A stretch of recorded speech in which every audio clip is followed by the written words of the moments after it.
Good morning, America. My name is Danny. I'm a 50-year-old American. This is my show, Danny's Pit.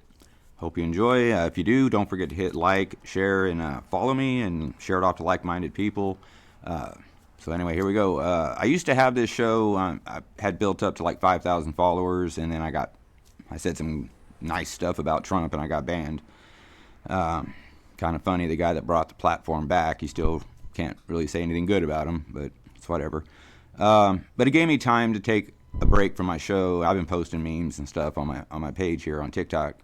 That's all I've been doing, right? Really trying to figure out what I want to do with this show. So I figured I would restructure the show and kind of not do what everybody else is doing, just kind of do my own thing. So I've done this show before, but for everybody that's new, that's following me, and you want to know a little bit more about me, we'll just title, topic of today's pit will be my story.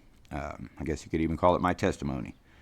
So without further ado, just hop right in. My name is Danny, 50-year-old American, like I said, born on a Navy base, all that. Very proud of that. My dad was in the Navy. Anyway, let me just jump right in. So, I was born in 1974. I was a regular kid, just growing up. I was a little bit, and none of this show is about bragging on myself at all. This is just in case you're dealing with this, what I'm about to get into, so you know the progression of this and how it can affect anybody. Mom and dad were together my whole childhood. We sat around the table, all had dinner together, and things like that. Normal family. And in the 7th grade, we have these standardized tests out here in California when I was a kid. And in the 7th grade, me and like 8 other kids in the entire class qualified for this program for Johns Hopkins University based on our grades. And at the time, the vice principal had told me that I had scored the highest, which blew my mind because I was not what I had considered to be one of the brainiacs of the school. I was kind of a ruffian in a way, but I read voraciously. I read, I was reading Agatha Christie books and things like that. Even as a kid, Reader's Digest, like at 6, I love to read, and I have a really good memory. So anyway, as I'm getting older, I lose my train of thought though. But let me speed this up a little bit for you guys. So anyway, that was all good and everything was fine. Then I hit high school, and somewhere around junior year, I just fell out. I got into bad things, and one second here. Started doing bad things, and it just eventually led me to drop out of high school. Now I had a really cool principal who allowed me to drop out of high school with a diploma. He gave me these 3 standardized tests. I passed them. He grabbed a diploma out of the file cabinet, signed it, secretary notarized it, and off I went about 4 months early. So that was kind of cool, but I wish I would have stayed in school. That was a really bad decision on my part.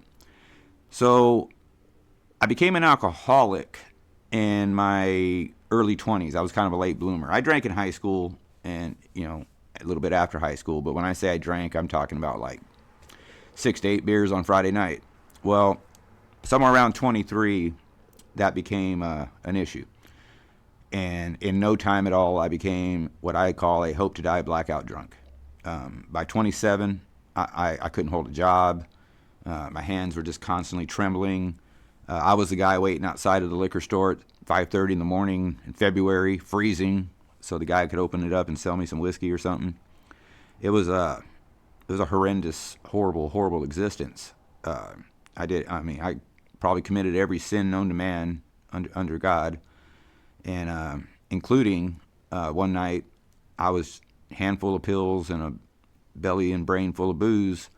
I got into what I call a gunfight I did not belong in, and got arrested, and ended up doing 5 years in prison.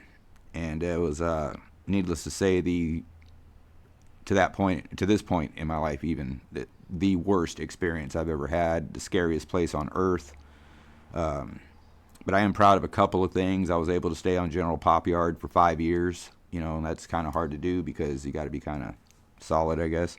But anyway, there's no glorification here whatsoever. If you're free, stay free. If you just got free, stay free. It's not a place you want to be. Anyway, so I got sent to prison. And in prison, though, I decided to sober up. Now, you can get loaded in prison. Everybody knows that. You can get loaded almost easier in prison than you can on the street sometimes. But I said no to everything but cigarettes. That's my one vice I still have to this day. And so for 5 years, I was sober. I paroled into a halfway house, and for 3 more months, sober, I met my wife, and we got married. And one day, and this is the slippery slope, guys. This is why I'm doing the show. So one day we decided to go get some tattoos. Matter of fact, this little infinity symbol right here with that cross, and we got these little anchors, matching tattoos. Somewhere during that, I decided it'd be a good idea to go get some beer. You know, I could handle it now. So we went and bought an 18-pack Bud Light. That's before the backlash of Bud Light. And long story short, 8 months later, I'm still drinking from that day. Day and night, day and night, day and night, just like I was before I got locked up. Fell right back into it. Right back into it. So some things happened here in my life, and I really went off the deep end. And even thought about ending it, if you know what I mean. And I heard a voice in my head tell me, call your parole agent. So I did. And he came and got me and put me in jail. It's called a flash out here, and about 7 days in jail. This is the important part of the story, then I'll wrap it up. I don't really like to go this long. I hope you stuck around.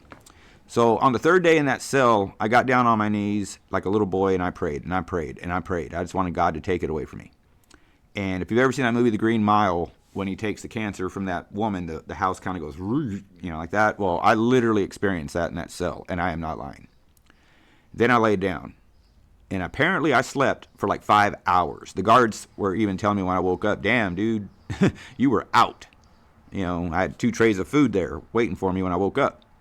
They were treating me really good, actually. Spent a year and a half in there in county during my trial, so they got to know me pretty well. So anyway, I left that cell, and I haven't touched booze since. Next month will be 7 years. And sometimes when I say that to people, I don't feel the power, because sometimes people tell me back, 7 years, damn, you know, that's a miracle. And then it hits me. It is. It really is. It's a gift. It's a gift from the Holy Ghost. Every day. I wish I could tell you guys it's hard. I wish I could tell you guys I have to white knuckle every day not to drink. Man, it's the easiest thing in the world. It's like deciding to take your next breath. I'm not drinking ever again. I'm going, you know, we get these chips. I don't go to AA, but I do collect the chips because I earned them. I'm going for what my buddy in Bakersfield used to call it. I'm going for the infinity chip. You know, I don't ever want my wife to see me the way I used to be. I don't ever want my niece and nephew to ever see me the way I used to be. And I don't want to see me being the way I used to be. So anyway, all the glory to God on this. And I'm only telling you this it's kind of a warning maybe. You know, you can raise your kid absolutely perfectly correct like my parents raised me, and they can still lose their way. All you can really do is hope and pray they find their way back. And sometimes that's, you know, easier said than done. We all have a relapse left in us, but we don't always have a recovery left. So I ended on that. Any questions, any comments you guys want to leave on this pit, throw in the bottom. I believe I can help you with addiction. That's kind of what my new show is going to be about, is beating this demon of addiction and glorifying God. And, you know, hopefully I can reach some people, because I think that's the purpose. So anyway, I'll wrap it up. God bless. You know, I'll do like I always do. Stay vigilant, America. Keep looking forward, but once in a while look behind you. And it always helps. It helps to know where you're going sometimes when you see where you've been. God bless each and every one of you. Stay safe, stay healthy, be safe, be healthy. Call somebody love. Go give somebody love a hug. Tomorrow's not promised. And God bless these wonderful and beautiful United States of America that we are lucky as hell to be living in. And every American should appreciate that. I don't care what side of the aisle you're on. Be an American. Be a patriot. So anyway, I'll be back should the platform allow it. So until that time comes, stay tuned. Pit members, thank you. And you guys rock. See you next time.